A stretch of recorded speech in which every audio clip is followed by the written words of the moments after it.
ఏ భూములు ఉన్నాయి, రాష్ట్ర ప్రభుత్వానికి చెందినవి, అందులో పేదవాళ్లకు రావాల్సినవి. మరి రేవంత్ రెడ్డి గారి పాత్ర ఏంటిది? రేవంత్ రెడ్డి గారి పాత్ర ఈ డాక్యుమెంట్తో తెలుస్తున్నది. సికింద్రాబాద్ కంటోన్మెంట్ బోర్డులో రక్షణ శాఖ భూములు సామాన్యుల కోసము స్పెషల్ కంటోన్మెంట్ బోర్డు ఒక సమావేశం పెట్టి తీర్మానం తీసుకున్నది ఆ రక్షణ శాఖ భూముల కోసం. అప్పుడు రేవంత్ రెడ్డి గారు మెంబర్ ఆఫ్ పార్లమెంట్ 11 ఆగస్టు 2023న ఈ ప్రత్యేక సమావేశంలో తీసుకున్న తీర్మానంలో రేవంత్ రెడ్డి గారు హాజరు కాలేదు అనేసి మినిట్స్ ఆఫ్ ద మీటింగ్ చాలా స్పష్టంగా చెప్తున్నది. ఫస్ట్ బ్రిగేడియర్ సోమశంకర్ గారు president of cantonment board, number 2 cantonment board CEO, number 3 cantonment board nominated సభ్యుడు, ఆ తర్వాత 4 ఎందుకంటే అప్పుడు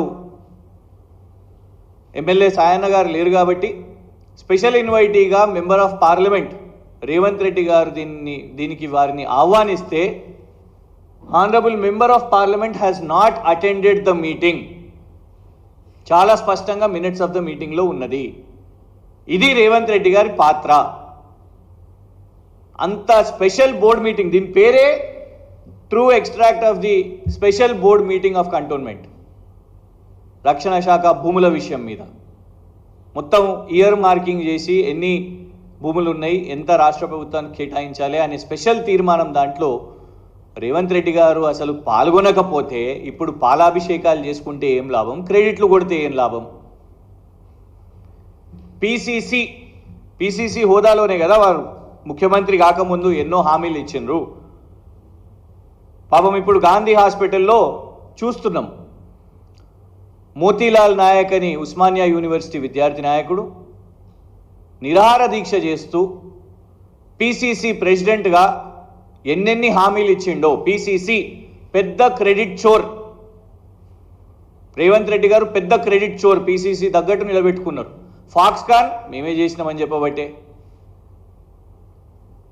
కంటోన్మెంట్ విలీనం మేమే చేసినామని చెప్పుకుంటూనే, సీతారామ ప్రాజెక్ట్ మేమే, రాహుల్ గాంధీని లీడర్ ఆఫ్ ఆపోజిషన్ నేనే, 30,000 ఉద్యోగాలు నేనే అని చెప్పుకుంటున్నాడు. ఇలా తిరగబడుతున్నారు నిరుద్యోగ యువత. కాంగ్రెస్ వాళ్ళు దొడ్డిదారిన పోయిన పరిస్థితి, గుండాలను పెట్టుకొని బౌన్సర్లను పెట్టుకొని గాంధీ హాస్పిటల్కి పోతున్న పరిస్థితి. ఏమడుగుతున్నారు? మోతీలాల్ నాయక్ అనే సోదరుడు అక్కడ గాంధీ హాస్పిటల్లో అందరు నిరుద్యోగ యువత ఏమడుగుతున్నారు? పిసిసి ప్రెసిడెంట్గా ఉన్నప్పుడు నువ్వు ఇచ్చిన హామీలు ఏమైనాయి?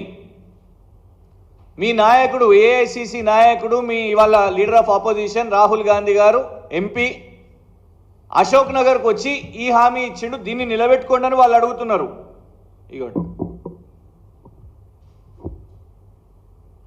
our first step is going to be helping the students with government jobs, helping them with their education. We have released a detailed job calendar for 2 lakh government jobs in the first year of our government.